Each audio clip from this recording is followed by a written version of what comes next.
ತಮ್ಮೆಲ್ಲರನ್ನು ಈ ಸಣ್ಣ ಒಂದು ಭೋಜನ ಕೂಟಕ್ಕೆ ಆಮಂತ್ರಿಸಿದ್ದೇವೆ. ನೀವೆಲ್ಲರೂ ಬಂದು ಸೇರಿಕೊಂಡಿದ್ದೀರಿ, ತುಂಬ ಸಂತೋಷ. ಈ ಭೋಜನ ಕೂಟವನ್ನು ಸಣ್ಣ ಕಿಂಚಿತ್ ಭೋಜನ ಕೂಟವನ್ನು ಆತ್ಮೀಯತೆಯಿಂದ ಸ್ವೀಕರಿಸಿ ನಮ್ಮ ನಿವೃತ್ತಿ ಜೀವನ ಸುಖಕರ ಆಗಿರಬೇಕಂತ ಎಲ್ಲರೂ ಆಶೀರ್ವಾದ ಮಾಡಬೇಕು ಅಂತ ವಿನಮ್ರವಾಗಿ ವಿನಂತಿಸ್ತೇವೆ. ನಮ್ಮ ಪ್ರಿಯ ಶಿಷ್ಯೆ ಅದು ಶೈಲಜಾ ಮತ್ತು ನಮ್ಮ ಆತ್ಮೀಯರಾದ ಸುಬ್ರಹ್ಮಣ್ಯ ಕೆಜಾಯ ನಮ್ಮನ್ನು ಭಾಳ ಪ್ರೀತಿಯಿಂದ ಆಹ್ವಾನಿಸಿದ್ದಾರೆ. ಒಂದು ಭೋಜನ ಕೂಟ ಏರ್ಪಡಿಸಿದ್ದಾರೆ. ಅದನ್ನು ಸ್ವೀಕರಿಸಬೇಕು ಅಂತ ಎಲ್ಲರೂ ಈಗಾಗಲೇ ಭಾಳ ವಿನಂತಿ ಮಾಡಿದರು. ಹಾಗೆ ನಾವೆಲ್ಲರೂ ಭಾಳ ಸಂತೋಷದಿಂದ ಆಗಮಿಸಿದ್ದೇವೆ. ಎಲ್ಲರೂ ಸಂತೋಷ ಸ್ವೀಕರಿಸಿ ಹಾಗೂ ಅವರಿಗೆ ಶುಭ, ಎಲ್ಲರಿಗೂ ಅವರ ಇಡೀ ಕುಟುಂಬಕ್ಕೆ ಹಾಗೂ ಅವರಿಗೆಲ್ಲರಿಗೂ ಶುಭವಾಗಲಿ ಅಂತ ಹಾರೈಸ್ತಾ ಎಲ್ಲರ ಪರವಾಗಿ ಹಾರೈಸ್ತೇವೆ. ಧನ್ಯವಾದ.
ನಾನು ಸುಬ್ರಹ್ಮಣ್ಯ ಬಿ ಅಂತ,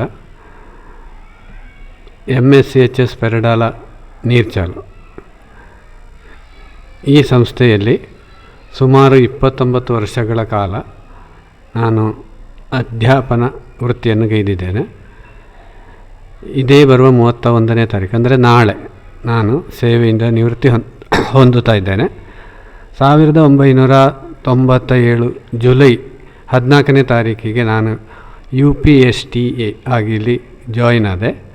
ಅದರ ನಂತರ 2002ರಲ್ಲಿ ನಾನು ಹೈಸ್ಕೂಲಿಗೆ ಪ್ರಮೋಷನ್ ಆಯಿತು ನನಗೆ.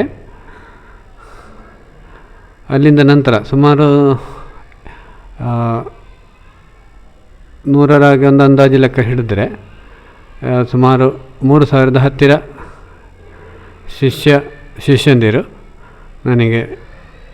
ಶಿಷ್ಯಂದಿರಿಗೆ ನಾನು ಪಾಠ ಮಾಡಿದ್ದೇನೆ. ಅದೇ ರೀತಿ ಈ ಸಂಸ್ಥೆಯಲ್ಲಿ ನಾನು ಅಧ್ಯಾಪನ ವೃತ್ತಿಯನ್ನು ಗೈದುವುದಕ್ಕೆ ನನಗೆ ತುಂಬ ಸಂತೋಷ ಇದೆ. ಯಾಕೆಂತ ಹೇಳಿದರೆ ದೇಶದ ಸೇವೆಯನ್ನು ಮಾಡಲಿಕ್ಕೆ ಎಲ್ರಿಗೂ ಅವಕಾಶ ಸಿಗುವುದಿಲ್ಲ, ಗೊತ್ತಿರೋ ವಿಚಾರ. ಆದರೆ ದೇಶಕ್ಕೆ ಬೇಕಾದ ಉತ್ತಮ ಪ್ರಜೆಗಳನ್ನು ನಿರ್ಮಿಸುವಂತಹ ಕೆಲಸ ನಮ್ಮ ಈ ಅಧ್ಯಾಪನ ವೃತ್ತಿಯಲ್ಲಿ ನಡೆಯುತ್ತದೆ. ಹಾಗಾಗಿ ಅಂತಹ ಒಳ್ಳೆಯ ಯುವ ಜನತೆಯನ್ನು ರೂಪಿಸುವುದರಲ್ಲಿ ನನಗೆ ತುಂಬ ಸಂತೋಷ ಇದೆ. ಅದು ಒಂದು ರೀತಿಯಲ್ಲಿ ದೇಶ ಸೇವೆಯನ್ನು ಮಾಡಿದ ಹಾಗೆ ದೇಶದ ಅಭ್ಯುದಯ ಇಂಥವರ ಕೈಯಲ್ಲಿ ಇರ್ತದೆ. ಹಾಗಾಗಿ ನನಗೆ ಈ ಟೀಚರ್ ಪೋಸ್ಟ್ ತುಂಬ ಖುಷಿಯನ್ನು ಕೊಟ್ಟಿದೆ. ಮಾತ್ರ ಅಲ್ಲ, ಇಲ್ಲಿ ಈ ಸೇವೆಯನ್ನು ಗೈಯುವ ಭಾಗ್ಯ ನನಗೆ ಈ ಸಂಸ್ಥೆಯ ಮ್ಯಾನೇಜರ್ ಆಗಿರುವಂತಹ ಖಂಡಿಗೆ ಶ್ಯಾಮ್ ಭಟ್ ಅವರು ನೀಡಿದರು. ಅವರಿಗೆ ನಾನು ತುಂಬ ಆಭಾರಿಯಾಗಿದ್ದೇನೆ. ಇದೇ ರೀತಿಯಲ್ಲಿ ನನ್ನ ಜೊತೆಯಲ್ಲಿ ಇನ್ನೊಬ್ಬರು ಕೂಡ ನಾಳೆ ಸೇವೆಯಿಂದ ನಿವೃತ್ತಿ ಹೊಂದುತ್ತಾ ಇದ್ದಾರೆ. ಶೈಲಜಾ ಬಿ ಟೀಚರ್ ಅಂತ. ನನಗೆ ಅವರ ಅಕ್ಕನ ಸ್ಥಾನದಲ್ಲಿದ್ದಾರೆ. ನಾನು ಮತ್ತು ಅವರು ಒಟ್ಟಿಗೆ ಗೌರ್ಮೆಂಟ್ ಕಾಲೇಜಲ್ಲಿ ಡಿಗ್ರಿಯನ್ನು ಮಾಡಿದ್ದೇವೆ. ಮಾತ್ರ ಅಲ್ಲಿ ತಲಶ್ಶೇರಿಯಲ್ಲಿ B.Ed ಕೂಡ ನಾವು ಒಟ್ಟಿಗೆ ಮಾಡಿದ್ದು. ಆ ರೀತಿಯಲ್ಲಿ ಅವರು ನನಗಿಂತ 1 ವರ್ಷ ಮೊದಲು LPಯಲ್ಲಿ ಸೇರಿದ್ದರು. ನಾನು ಒಂದು ವರ್ಷ ನಂತರ ಸೇರಿದ್ದು. ಹಾಗಾಗಿ ಇದು ಕೂಡ ನಮ್ಮ ಈ ನಿವೃತ್ತಿ ಜೀವನದಲ್ಲಿ ಒಂದು ವಿಶೇಷವಾದಂಥ ಒಂದು ಮೈಲುಗಲ್ಲಾಗಿದೆ. ಹಾಗೆ ತುಂಬ ಧನ್ಯವಾದಗಳು ಎಲ್ಲರಿಗೂ ಕೂಡ. ನನಗೆ ಈ ಸಂದರ್ಭದಲ್ಲಿ ನಿವೃತ್ತಿ ಹೊಂದುತ್ತಿರುವಂಥ ಸಂದರ್ಭದಲ್ಲಿ ತುಂಬ ಸಂತೋಷ ಉಂಟು, ಅದೇ ರೀತಿ ತುಂಬ ದುಃಖ ಉಂಟು. ಯಾಕಂತ ಹೇಳಿದ್ರೆ ನನಗೆ ಇಲ್ಲಿ ಇರುವಂತಹ ನನ್ನ ಸ್ನೇಹಿತರನ್ನು ಬಿಟ್ಟು ಹೋಗಬೇಕಲ್ಲ ಅಂತ, ಅದು ತುಂಬ ಒಂದು ನೋವನ್ನು ಕೊಡುವಂಥ ವಿಚಾರ. ಎಲ್ಲರೂ ಕೂಡ ನನಗೆ ಆತ್ಮೀಯರು, ಯಾರನ್ನು ಬಿಟ್ಟು ಹೋಗುವ ಹಾಗೆ ಮನಸ್ಸು ಹೇಳೋದಿಲ್ಲ. ಅದೊಂದು ರೀತಿಯೊಂದು ಸಣ್ಣ ನೋವು ಅಷ್ಟೇ, ಬೇರೆ ಯಾವುದೇ ವಿಚಾರದಲ್ಲಿ ನನಗೆ ನೋವಿಲ್ಲ, ಸಂತೋಷವೇ ಇರೋದು ಎಲ್ಲರಿಗೂ.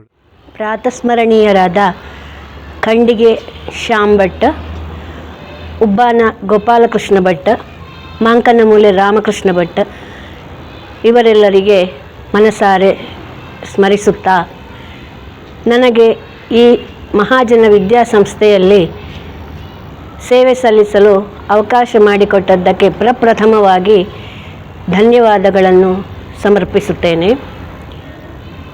ನಾನು B.Ed ವಿದ್ಯಾಭ್ಯಾಸ ಮುಗಿಸಿ ಕೆಲಸಕ್ಕಾಗಿ ಹುಡುಕುತ್ತಿರುವಂತಹ ಸಂದರ್ಭದಲ್ಲಿ ನನಗೆ ಅಚಾನಕವಾಗಿ ಚಿನ್ಮಯ ವಿದ್ಯಾಲಯದಲ್ಲಿ ಸೇವೆ ಸಲ್ಲಿಸುವ ಭಾಗ್ಯ ಒದಗಿ ಬಂತು. ಅಲ್ಲಿ 3 ವರ್ಷಗಳ ಕಾಲ ಸೇವೆ ಸಲ್ಲಿಸಿ 1996 ಜುಲೈ 1ರಂದು ನಾನು ಮಹಾಜನ ALP ಶಾಲೆಗೆ ಅಧ್ಯಾಪಿಕೆಯಾಗಿ ಸೇರ್ಪಡೆಗೊಂಡೆ. ಅಲ್ಲಿ 3 ವರ್ಷಗಳ ಕಾಲ 1ನೇ ತರಗತಿಯ ಮಕ್ಕಳಿಗೆ ಪಾಠ ಮಾಡಿದೆ. ಈ 3 ವರ್ಷಗಳಲ್ಲಿ ಮಕ್ಕಳೊಂದಿಗೆ ಮಗುವಾಗಿ ನಾನು ಬೆರೆತೆ, ನಲಿದೆ, ಅವರೊಂದಿಗೆ ಅವರ ಸುಖ ಸಂತೋಷ ದುಃಖಗಳಲ್ಲಿ ಕೂಡ ಭಾಗಿಯಾದೆ. ಅವರು ದುಃಖಿಸುವಾಗ ನಮಗೂ ಕೂಡ ನಮಗೆ ಅರಿವಿಲ್ಲದಂತೆಯೇ ದುಃಖ ಒತ್ತೊತ್ತಿ ಬರುತ್ತಿತ್ತು. ಹಾಗೆಯೇ ಅವರ ಶಾಲೆಯಲ್ಲಿ ಅಮ್ಮನ ಸ್ಥಾನವನ್ನು ನಾವು ಕೆಲವು ಸಂದರ್ಭಗಳಲ್ಲಿ ತುಂಬಬೇಕಾಗಿ ಬಂತು. ಹಾಗೆ ಅವರೊಂದಿಗೆ ಕಳೆದಂತಹ ಈ 3 ವರ್ಷಗಳು ಸಂದುದೇ ನನಗೆ ಗೊತ್ತಾಗಲಿಲ್ಲ. ಈ 3 ವರ್ಷಗಳನ್ನು ನನಗೆ ಮರೆಯುವ ಹಾಗೂ ಇಲ್ಲ.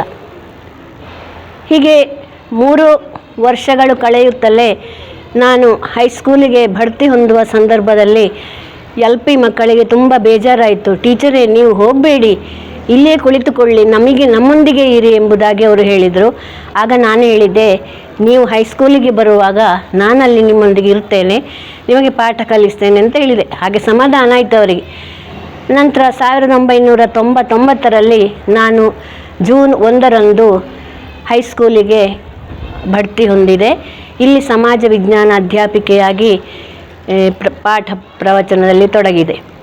1999ರಿಂದ 2026ರ ತನಕ ನಾನು ಕೆಲವು ವರ್ಷಗಳಲ್ಲಿ ಇಂಗ್ಲೀಷ್ ಪಾಠವನ್ನು ಜೊತೆಯಲ್ಲಿ ಸಮಾಜ ವಿಜ್ಞಾನ ಪಾಠವನ್ನು ಕಲಿಸಿ, ನಂತರದ ವರ್ಷಗಳಲ್ಲಿ ನಾನು ಸಮಾಜ ವಿಜ್ಞಾನ ಪಾಠವನ್ನು ಮಾತ್ರ ಕಲಿಸುತ್ತಾ ಬಂದೆ. ಈ ದಿನಗಳಲ್ಲಿ ನನಗೆ ಮಕ್ಕಳೊಂದಿಗೆ ಬೆರೀಲಿಕ್ಕೆ ತುಂಬ ಖುಷಿಯಾಯಿತು. ಹಾಗೆ ಮಕ್ಕಳೊಂದಿಗೆ ಅವರ ಆಟ ಪಾಠಗಳಲ್ಲಿ ನಾನು ಕೂಡ ಭಾಗಿಯಾದೆ. ನಂತರ ಮಕ್ಕಳಿಗೆ ಪಾಠದೊಂದಿಗೆ ಸಂಗೀತ ಪದ್ಯವನ್ನು ಕಲಿಸುತ್ತಾ ಬಂದೆ. ಇದು ನನಗೆ ತುಂಬ ಒಂದು ಇಷ್ಟದ ಸಂಗತಿ. ಮಕ್ಕಳಿಗೆ ಹಾಡನ್ನು ಕಲಿಸುವಂಥದ್ದು, ಅದನ್ನು ತಿದ್ದಿ ಸರಿಯಾದ ಕ್ರಮದಲ್ಲಿ ಅವರಿಗೆ ತರಬೇತಿ ನೀಡಿ ಸ್ಪರ್ಧೆಗಳಿಗೆ ಅವರನ್ನು ಸಿದ್ಧಪಡಿಸುವಂಥದ್ದು, ಸ್ಟೇಜಿನವರೆಗೆ ಅವರನ್ನು ತಲುಪಿಸಿ ಅವರು ಹಾಡುವ ಸಂದರ್ಭದಲ್ಲಿ ನನಗೊಂದು ತವಕಯೋ ಹೇಗೆ ಹಾಡ್ತಾರಪ್ಪ, ಯಾವ ರೀತಿ ಅವರು ಈ ಪದ್ಯವನ್ನು ಹಾಡಿ ಮುಗಿಸ್ತಾರೆ ಎಂಬಂತಹ ಒಂದು ಕುತೂಹಲ ನನ್ನ ಮನಸ್ಸಿನಲ್ಲಿತ್ತು. ಅವರು ತಪ್ಪದೇ ಹಾಡಿ ಬಂದಾಗ ನನ್ನ ಮನಸ್ಸಿಗೆ ತುಂಬ ಖುಷಿಯಾಗ್ತಾ ಇತ್ತು. ಹೀಗೆ 2026ರ ತನಕ ನನ್ನ ವೃತ್ತಿ ಜೀವನ ನಿರಾತಂಕವಾಗಿ ಸಾಗಿತು. ಮಾರ್ಚ್ 31ರಂದು ನಾನು ನಿವೃತ್ತಿ ಹೊಂದುತ್ತಾ ಇದ್ದೇನೆ. ಈ ಸಂದರ್ಭದಲ್ಲಿ ನನ್ನ ಗುರು ಹಿರಿಯರಿಗೂ, ನನ್ನ ಸಹೋದ್ಯೋಗಿ ಬಂಧುಗಳಿಗೂ, ಸಿಬ್ಬಂದಿ ಬಳಗದವರಿಗೂ ಒಂದು ಭೋಜನ ಕೂಟವನ್ನು ಏರ್ಪಡಿಸಿದ್ದೆವು. ಹಾಗೆ ಅದರಲ್ಲಿ ಭಾಗಿಗಳಾದ ಎಲ್ಲರಿಗೂ ಕೂಡ ನಮ್ಮ ಹೃತ್ಪೂರ್ವಕ ಧನ್ಯವಾದಗಳನ್ನು ಈ ಸಂದರ್ಭದಲ್ಲಿ ನಾನು ಸಮರ್ಪಿಸುತ್ತೇನೆ. ನನ್ನೊಂದಿಗೆ ನಿವೃತ್ತಿ ಹೊಂದುತ್ತಿರುವಂತಹ ಸುಬ್ರಹ್ಮಣ್ಯ ಕೆದಿಲಾಯ ಸರ್ ಅವರಿಗೂ ಕೂಡ ಶುಭಾಶಯಗಳನ್ನು ತಿಳಿಸುತ್ತೇನೆ.